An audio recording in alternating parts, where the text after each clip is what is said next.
Namasté, bienvenue dans le podcast Élévation. Je suis Charlène et ma mission est d'accompagner chacun à incarner pleinement son corps et sa lumière.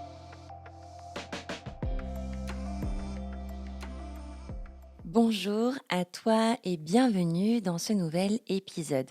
Aujourd'hui, je te partage mes clés pour nourrir ta lumière intérieure, pour te sentir aligné, rayonnant, rayonnante et en harmonie avec toi-même. Ce sujet, il est pour moi essentiel d'être abordé, il fait partie de ces questions que l'on me pose fréquemment, comme comment être lumineuse, comment rayonner et se sentir pleinement alignée. Si tu es là, c'est peut-être que tu ressens parfois une forme de lourdeur ou que tu rencontres des imprévus extérieurs comme si finalement quelque chose t'empêchait d'être pleinement toi-même. Peut-être que tu traverses aussi une période de doute, de fatigue émotionnelle ou que tu sens que ton énergie est en baisse. Alors, dans cet épisode, on va explorer comment nourrir sa lumière intérieure et comment incarner cette version de toi-même qui te sent vivant, vibrant et surtout en paix. Alors, prends une grande inspiration et c'est parti. Premièrement, la lumière, elle est déjà en toi. Oui. D'abord, j'aimerais que tu prennes conscience d'une chose essentielle. Tu es déjà lumineux, lumineuse. Cette lumière dont je te parle, elle n'est pas extérieure à toi. Tu n'as pas à aller chercher ailleurs pour la trouver. Elle est là, elle est en toi. Parfois, elle est juste simplement voilée par des croyances limitantes, par des blessures du passé, par des peurs. Retiens bien cela. Ce qui t'empêche de briller, ce ne sont pas tes failles, ce ne sont pas tes défauts ni tes émotions. C'est juste le fait de ne pas encore les accueillir avec bienveillance. On ne peut pas rayonner si l'on rejette certaines parts de soi. Rayonner, c'est d'abord s'accepter pleinement. Deuxièmement, écouter et honorer ses besoins, c'est une clé fondamentale pour être aligné et lumineux, lumineuse. C'est vraiment l'écoute de soi. On en vient du coup au fait de se poser les bonnes questions. Est-ce que tu te poses les questions de ce dont tu as besoin? Est-ce que tu écoutes ton corps quand il est fatigué? Est-ce que tu t'accordes le droit d'exprimer tes envies, tes désirs, sans culpabilité?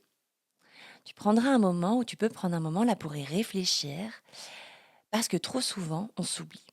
Trop souvent, on met les autres en priorité et on se coupe de ses propres besoins. Et on finit finalement par ressentir une forme de vide. Un homme ou une femme lumineuse, c'est une personne qui s'autorise à dire non, qui s'autorise à ralentir, qui s'autorise à prendre du plaisir. Alors aujourd'hui, pose-toi cette question, de quoi ai-je besoin? Là, maintenant, de quoi j'ai besoin?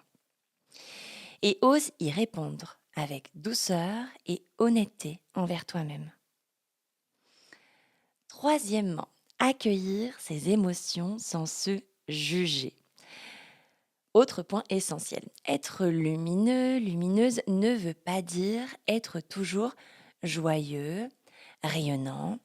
Parfois, on croit que pour être rayonnant, il faut être dans la positivité en permanence, il faut sourire tout le temps, il faut ne jamais avoir de moments de vulnérabilité, mais c'est complètement faux. Rayonner, ce n'est donc pas se cacher derrière ses émotions, c'est les accueillir avec amour. Quand tu es triste, donnes-tu à ta tristesse l'espace dont elle a besoin? Quand tu ressens de la colère, est-ce que tu l'ignores ou est-ce que tu l'exprimes sainement? Chaque émotion a un message. Ta tristesse, elle te dit peut-être qu'un besoin n'est pas nourri. Ta colère, elle te fait remonter peut-être qu'une limite a été franchie. Alors plutôt que de lutter contre les émotions, offre-leur un espace. Écoute-les. Elles ne demandent finalement qu'à être vues, qu'à être comprises, et c'est ainsi qu'elles peuvent se dissiper, uniquement ainsi. Quatrièmement, accepter où tu en es pour aller plus loin.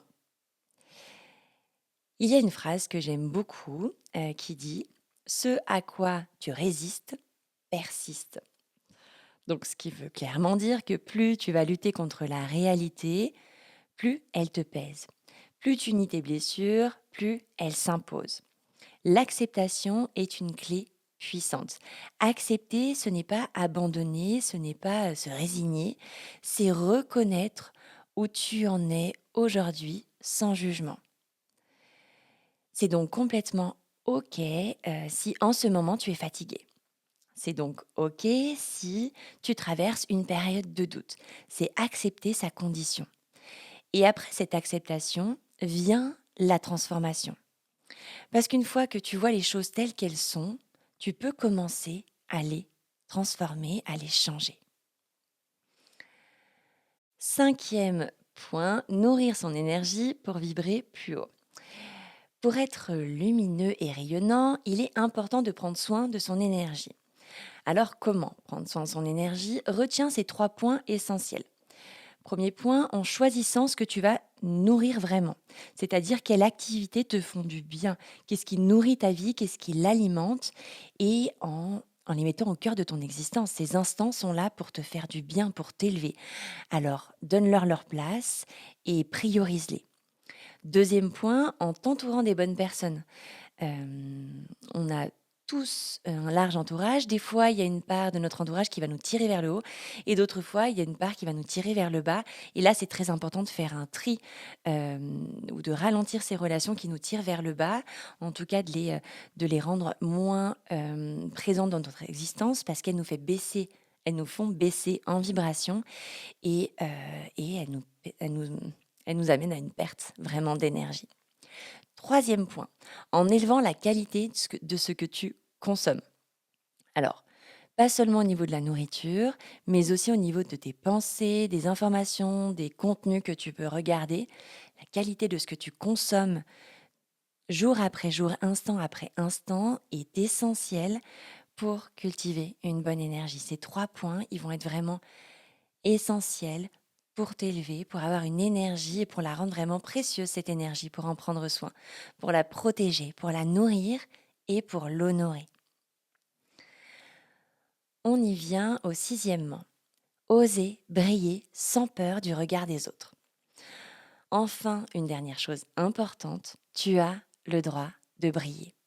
Combien de fois avons-nous peur d'être trop joyeuse, trop intense, trop différent, différente? On se cache parfois pour ne pas déranger, pour ne pas être critiqué ou pour simplement même ne pas être remarqué.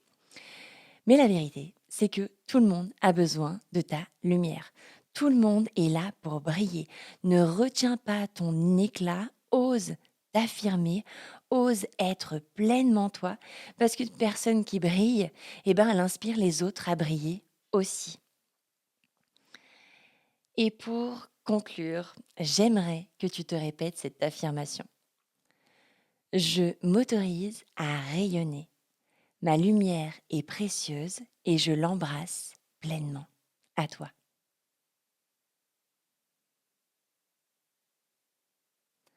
Cette phrase, tu peux la répéter autant de fois que nécessaire. Ressens-la vraiment en toi. Sache que tu es magnifique exactement tel que tu es. Je te remercie d'avoir partagé ce moment avec moi. Si cet épisode t'a inspiré, n'hésite pas à le partager autour de toi et à me faire ton retour en commentaire. Et surtout, prends soin de toi et continue à briller. Namasté.